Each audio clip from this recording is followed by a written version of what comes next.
Selamat pagi teman-teman yang terkasih, anggota THSTM dimanapun berada. Tuhan memberkati kita semua. Renungan pada pagi hari ini, Jumat tanggal 26 Februari akan diambil sesuai dengan bacaan misa Matius bab 5 ayat 20 sampai 26. Saya bacakan isinya. Tuhan beserta kita sekarang dan selama-lamanya. Inilah Injil Yesus Kristus karangan Matius. Terpujilah Kristus. Dalam khotbah di bukit, berkatalah Yesus kepada murid-muridnya, "Jika hidup keagamaanmu tidak lebih benar daripada hidup keagamaan ahli-ahli Taurat dan orang-orang Farisi, kalian tidak akan masuk ke dalam kerajaan surga. Kalian telah mendengar apa yang difirmankan kepada nenek moyang kita, jangan membunuh, siapa yang membunuh harus dihukum. Tetapi aku berkata kepadamu, setiap orang yang marah terhadap saudaranya harus dihukum. Barang siapa berkata kepada saudaranya kafir, harus dihadapkan ke mahkamah agama, dan siapa yang berkata jahil, harus diserahkan ke dalam neraka yang menyala-nyala.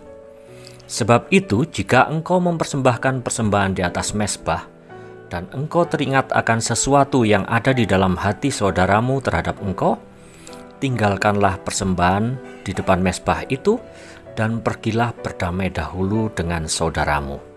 Lalu kembali untuk mempersembahkan persembahan itu.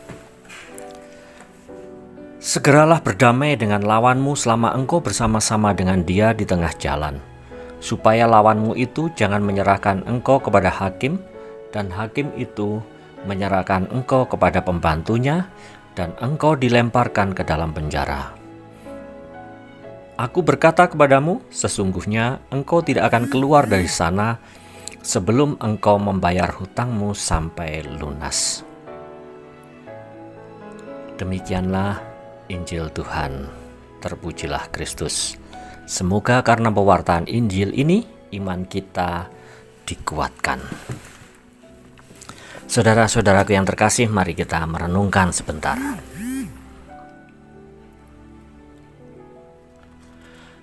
Saudara-saudara, kecantikan atau keindahan yang berasal dari dalam sangatlah didambakan oleh semua orang.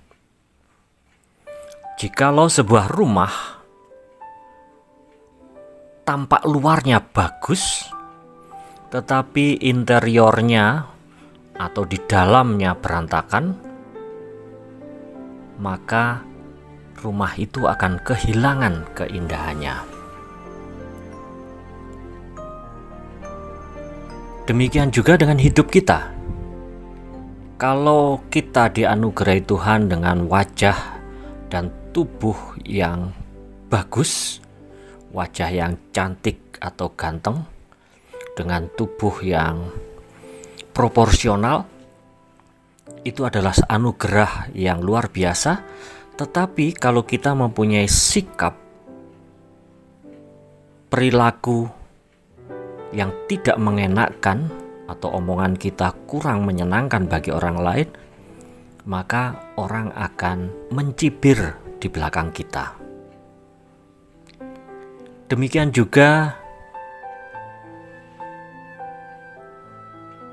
orang akan melihat, mungkin sebaliknya kita tidak dianugerahi dengan wajah atau bodi yang bagus, tetapi kalau kita mempunyai kepedulian kepada orang lain, mempunyai kata-kata yang baik kepada orang lain, dan seterusnya, maka orang akan mengatakan orang itu mempunyai inner beauty, kecantikan dari dalam yang bagus. Nah, ini yang didambakan orang. Demikian juga saudara-saudara yang terkasih, hari ini kita dituntut dalam kehidupan beragama kita untuk mempunyai aspek batiniah yang baik. Melaksanakan kewajiban keagamaan kita memang baik, tetapi kalau kita melupakan hal-hal yang lain, dalam pengertian hal-hal yang lain ini kehidupan sosial kita kurang baik dengan saudara-saudara kita, maka itu tidak terpuji di hadapan Tuhan. Artinya Tuhan menghendaki supaya kita, jikalau merasa mempunyai kesalahan dengan saudara-saudara kita, kita diminta untuk meminta maaf lebih dahulu sebelum kita sembahyang, sebelum kita berdoa kepada Tuhan. Nah, bagaimana dengan kehidupan keagamaan kita? Anda sendiri yang bisa menjawabnya. Teman-teman, saudara-saudaraku yang terkasih anggota THS-THM, kita diajar oleh senior-senior kita untuk makin mendekatkan diri kepada Tuhan dengan membaca kitab suci lebih dahulu, mungkin sharing, mungkin diisi dengan latihan meditasi dan lain sebagainya. Tujuannya untuk apa? Untuk mendekatkan diri kepada Tuhan. Tetapi jangan lupa, seperti tuntutan Yesus hari ini, kita pun juga harus mempersiapkan hal-hal yang lain dalam kehidupan bersama kita. Gereja pada minggu Prapaskah, minggu-minggu Prapaskah ini mengajak kita untuk selalu mengingat dan mempersiapkan diri menyongsong Prapaskah, merongjong Paskah maksud saya, dengan bertobat. Nah, pertanyaannya, moga-moga di tempat kalian orang tidak takut mengaku dosa. Karena saya tahu, karena saya suka dolan dari paroki ke paroki, cukup banyak paroki-paroki yang umatnya sungkan, malu kalau mengaku dosa. Anggota THS-THM saya harap tidak semacam ini. Bolehlah orang lain, tetapi anggota THS-THM tidak. Kenapa? Ini adalah kekayaan gereja Katolik. Sekaligus ini adalah ajaran gereja. Sekaligus kita menyucikan diri kita masing-masing dengan laku tobat ini. Laku tobat bukan hanya dengan kata-kata, tetapi juga dengan aksi, yaitu mengakukan dosa kita di hadapan pastor, sekaligus kita beraksi dalam kehidupan nyata kita. Ini yang harus kita lakukan pada masa Prapaskah ini, sehingga tampilan kita akan berbeda dengan orang lain. Silahkan orang lain melakukan hidup keagamaannya dengan ditonjolkan, dengan mungkin dengan aksesoris, mungkin dengan pakaian, mungkin dengan doa yang panjang-panjang. Tetapi mari kita tonjolkan di hadapan Allah, bukan di hadapan manusia, apa yang indah, yaitu bertobat.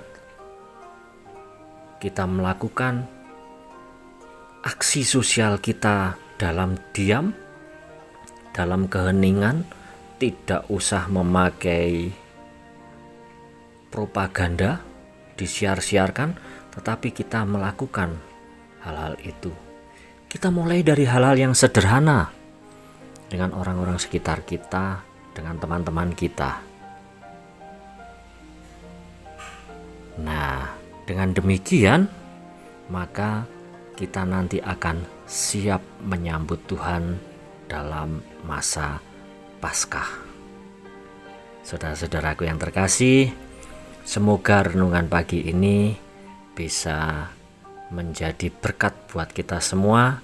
Mari kita bertobat. Amin.